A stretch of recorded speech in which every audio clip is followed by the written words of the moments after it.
Hello प्यारे दोस्तों, ये बहुत मछली बहुत लाश बहुत स्वागत है आपका आपके अपने चैनल सोलिफाइड फॉरएवर में। तो मैं गोवा में दोनापौला के पास कैरनजेलम बीच पर मछलियाँ इवनिंग इस वॉक जाल में करने निकल फंसी पड़ा हुई था। हैं। मैंने नोटिस किया कि कोई इन्हें पूरी बार बीच बार लाइन पर, ढूंढता है। पूरी कोस्ट लाइन पर मछलियाँ बहुत कहीं सारी नहीं मरी हुई मिलती। मछलियां हैं। बदबू बहुत ज्यादा आ रही थी और देखो कितना लंबा, कितना ज्यादा लंबा एक नेट फैला हुआ था पूरा बड़ी बीच के ऊपर से खतरनाक लेकर स्मेल समुद्र में अंदर तक, और पचासों आदमी उसके ऊपर काम कर रहा था यार। और लोकल लोग उसके अंदर जो इंडियन मैकरल फिश फंसी हुई थी, छोटी छोटी छोटी छोटी, उन सबको निकाल रहे थे और अपने पन्नियों में डाल डाल के घर ले जा रहे थे।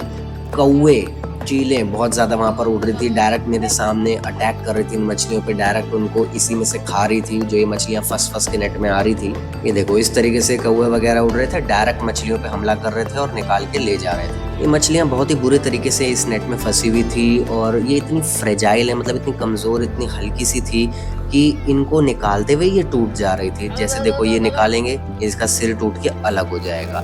अब बुरा ये लग रहा था कि जिस मछली का सिर टूट के अलग हो जाए, वो बीच में से फट जाए, वो तो बेचारी पकड़ी भी गई और किसी काम भी नहीं आई, किसी का खाना भी नहीं बनी, वो बस ऐसे ही मर गई। देखो ये इन्होंने निकालने की कोशिश की और ये सिर टूट गया, फेंक दिया। अब बॉडी चेक करेंगे कि काम की बची कि नहीं, वो भी नहीं इनके काम की बची थी, उसको भी इन्होंने फेंक दिया था। मैंने जूम करके दिखाया, जो मछली ऐसे फट गई। देखो क्या किस्मत है यार।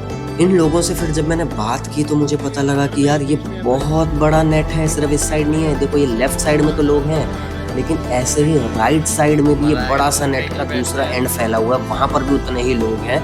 और ये बीच में समुद्र में बहुत बड़ा सा आर्क बन गया है ना, सेमी सर्कल की तरह। अब इसके बीच में सोचो जितना भी माल है, सारी मछलियां, वो सब धीरे धीरे निकल करके बीच की साइड ये लोग खींच लेंगे। अब अंदर अगर इतनी मछलियां, तो बड़ी बड़ी मछलियां तो ताक लगाए बैठी होंगी ना उस आर्क के आसपास। देखो कैसे कूदती हुई वहां दिख रही थी जहां पर ये आर्क था, क्योंकि अंदर तो मछलियां फंसी हुई हैं, उनको पकड़ना बहुत आसान है। तो ये बड़ी बड़ी मछलियां वहीं आसपास भटक रही थी लगातार, उनको अंदर से खाती हुई। 1.5 घंटे के बीच टाइम बीत चुका था यार, अंधेरा आ गया था और अभी भी वो नेट को पूरे तरीके से नहीं खींच पाए थे। ट्रक्स आके खड़े होने शुरू हो गए थे जिनके अंदर इस माल को लोड करके लेके जाया जाना था। और इन ट्रक्स वगैरह के साथ साथ लोकल्स की भीड़ बहुत ज्यादा बढ़ते जा रही थी हर गुजरते वक्त के साथ इस बीच के ऊपर, क्योंकि उन्हें भी फ्री का माल लूटना था। फिर मैंने नोटिस किया कि ये बच्चे पानी में क्या पकड़ने की कोशिश कर रहे हैं। ये पक्का मछली ही पकड़ने की कोशिश कर रहे हैं। तो मैंने ध्यान दिया, फ्लैश लाइट ऑन करी और उसके बाद चेक किया कि यार यहाँ सही में मछली है भी कि नहीं है। फिर मुझे नजर आई बहुत तेज भागती हुई मछलियां यार, आपको भी नजर आएंगी, ध्यान से देखते रहो, इस पानी में नजर आएंगी आपको।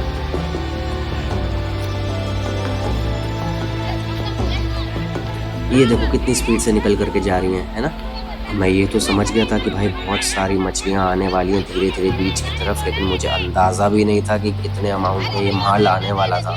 अंधेरा होता जा रहा था, भीड़ बढ़ती जा रही थी और वो एक्सपेक्टेशन की यार अब बस किसी भी मिनट को माल आ ही जाएगा और ढेरों लाखों मछली आ जाएंगी, वो बहुत ज़्यादा हाइप क्रिएट हो गई थी। अब जैसे जैसे नेट और पास आता चला गया ना, ये मछलियाँ बहुत ज़्यादा पास आने लगी और अब स्पीड स्लो हो गई, क्योंकि पानी बहुत शैलो था और मछलियाँ बहुत ज़्यादा अब इधर उधर दिखने लगी थी, पैरों के बीच में से घूमती हुई स्लो स्पीड में। इनको पकड़ पाना काफ़ी आसान हो गया था लोगों के लिए। मेरे पैरों को छू के जाती हुई मछलियाँ मुझे फील हो रही थी। और देखो यहाँ पे एक औरत है जो मछलियों को इस टाइम पकड़ रही थी, पन्नियों में भर रही थी। मैं आपको दिखाता हूँ, देखो वो उठाएगी यहीं से इन मछलियों को हाथ में और उसके बाद यहीं से, ऐसे बहुत लोग कर रहे थे, मतलब ना जाने कितने ही लोकल्स वहाँ पे थे जो ये मछलियाँ जो आ रही थी इनको उठा करके अपने थैलों में डिनर की प्रिपरेशन में है। मैं प्योर वेजिटेरियन आदमी हूँ, बदबू में आप लोगों के लिए वहाँ पर खड़ा हुआ था ताकि आप लोगों को ये ब्लॉग दिखा सकूँ मैं पूरा का पूरा, थोड़ी नॉलेज मिलेगी कि एक्चुअल में ये फिशिंग कैसे की जाती है इतने बड़े स्केल पे। तो देखो एक लाइक तो बनता ही है, प्लीज़ यार मेरे चैनल को सब्सक्राइब करो और इस वीडियो को शेयर करना, बाकी लोग जो देखना चाहें आपको अपने दोस्तों में शेयर करनी हो तो। चलिए अब मैं आपको बताता हूँ, देखो आगे कितना ज़्यादा यहाँ पर भीड़ इकट्ठी हो चुकी थी, पूरे ट्रक्स वगैरह खड़े हो चुके थे, क्योंकि यहाँ पर अब माल लोड होके जाना था जो बिकेगा। तो कई लाखों रुपए का सामान आना था, कई टन सामान आना था। और देखो अब जा करके जमीन अचानक से चमकने लगी थी। इंडियन मैकरल फिश पूरी की पूरी जमीन पर आ चुकी थी, कूद रही थी, वाइब्रेट कर रही थी और ये बहुत दूर दूर तक फैला हुआ नज़ारा था। एक अलग ही दृश्य था ये, क्योंकि आप जहाँ तक देख सकते थे चमकदार मछलियाँ थी। पास गया, मैंने फ्लैश लाइट ऑन कर रखी थी और देखो पूरी ज़मीन पे फड़फड़ाती हुई मछलियाँ। और लोग मतलब बस अब तो जहाँ पैर रख रहे थे, जहाँ हाथ रख रहे थे, वहाँ मछलियाँ ही मछलियाँ थी, इकट्ठी करके लिए जाए जा रहे थे। बच्चे क्या कर रहे थे, उनके ऊपर कूद रहे थे, पैरों को नीचे क्रश कर रहे थे, उनके लिए खेल बन गया था। वो उठा रहे थे, पटक रहे थे, बहुत बुरा लग रहा था मुझे इन मछलियों के लिए, लेकिन मैं कुछ नहीं कर सकता था क्योंकि वहाँ के लोकल्स का जस्ट एक रेगुलर डे था। वो लोग ऐसे ही हर रोज़ अपनी फ़िशिंग करते हैं, ये उनका खाना है, ये उनका कल्चर है। तो मैं सिर्फ इतना कर सकता था कि इसको रिकॉर्ड करूँ, आप लोगों तक लेकर के आऊँ, ताकि आप लोग देख के बस सीखो कि हाँ, कोस्ट लाइन पे इस तरीके से बड़े स्केल पर फ़िशिंग की जाती है। वो लोग जिन्होंने एक्चुअली नेट को खींचा था, जिनको ये माल इकट्ठा करके बेचना था, जिनके ट्रक खड़े थे, भाई वो गुस्सा हो गए थे क्योंकि जो लोकल जो उठाए जा रहे थे सामान, बार-बार मछलियाँ, जो फ्री का माल मिल रहा था, उन लोगों की बाउंटी बेसिकली कम हो रही थी, तो उनको बड़ी दिक्कत हो रही थी। तो एक आंटी थी, वो बड़ा गुस्सा थी, वो तो उठा के पानी और लोगों के ऊपर फेंक के मार रही थी। देखो यहाँ पर मैं दिखाऊँ, ये आंटी है, ये ब्लू कलर में, देखो उठा के आंटी पानी फेंक के मार रही है, लोगों को अपनी लैंग्वेज में सुना रही थी। मुझे भी सुनाया 1-2 लोगों ने, कि उनको भी लगा मैं भी यही सब कर रहा हूँ वहाँ पे।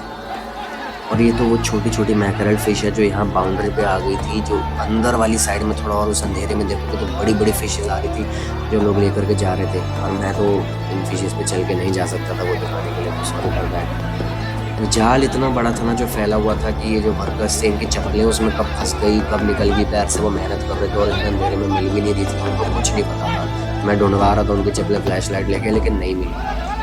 तो इस टाइम तक बदबू बहुत ज़्यादा फैल चुकी थी। जो लोग एक्चुअली में काम कर रहे थे, जिनको लेकर के जाना था ये माल, जिन्होंने मेहनत की थी, पैसा इन्वेस्ट किया था इसके अंदर जाल वाल में, वो सब लोग बहुत ज़्यादा गुस्सा हो चुके थे इस टाइम तक। और लोकल्स लगे हुए थे लगातार, बस फ्री का माल मिलता जाए, तो ये सब यहाँ पर चल रहा था। पूरी ज़मीन पर सिर्फ और सिर्फ मछलियाँ ही मछलियाँ थी। कुत्ते भी इधर उधर आकर के बार बार मुँह मार रहे थे, और पूरा का पूरा बीच सिर्फ और सिर्फ ऐसा ही नज़र आ रहा था जो आप अभी यहाँ पर देख सकते हो। बट एक रेगुलर डे कोस्ट लाइन पे रहने वाले लोगों की लाइफ में देखने को मिला कि जिस तरीके से वो फिशिंग करते हैं एक्चुअली इतने लार्ज स्केल पर कमर्शियल पर्पस के लिए, और वो मैं आप लोगों तक लेकर के आया। उम्मीद करता हूँ आपको ये वीडियो, ये कंटेंट अच्छा लगा होगा। आप कमेंट में ज़रूर बताएं कि आपको इसके बारे में और एक्स्ट्रा क्या नॉलेज है, ताकि हम लोगों की नॉलेज बढ़े जो इस वीडियो को देख रहे हैं। इसका इंग्लिश वर्जन भी अवेलेबल है, आप उस वीडियो को देख सकते हैं। और आप प्लीज़ मेरे चैनल को सब्सक्राइब कीजिए, ताकि मैं ऐसा ही और अच्छा कंटेंट आपके लिए ला सकूं। एंड मैं विदा लेना चाहूँगा आप लोगों से। ये वीडियो थोड़ा सा बचा है 1 मिनट का, आप देखते रहिए, एंजॉय कीजिए, एंड मिलते हैं नेक्स्ट वीडियो में। सी यू।